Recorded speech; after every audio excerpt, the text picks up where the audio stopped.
Well, one other thing that we're looking at here, of course, we're sitting here at all-time highs on the Nasdaq.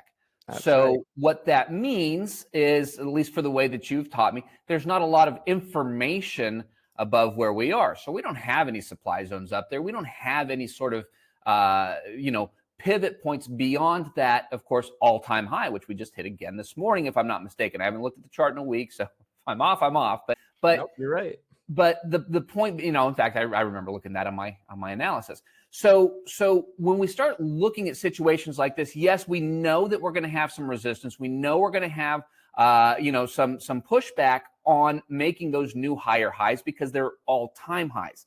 And when we are trying to trade into something like that, are you going to stay away from those highs as opposed to are you going to wait for it to Yep. return back? So try to find a long back into it versus trying to trade off of it as it's coming down. Exactly, exactly. So the much safer way to trade all-time highs is, of course, to wait for a pullback. Now, Mhm. if it's an intraday pullback, if we created a fair value gap to enter, if we created a order block, a demand zone, something bullish to tell me, okay, we're hitting this zone, we're hitting the sell side liquidity right here, right above a demand zone, Right. something to give me that confirmation that, okay, we're back on track on the correct trend, which is the higher time frame.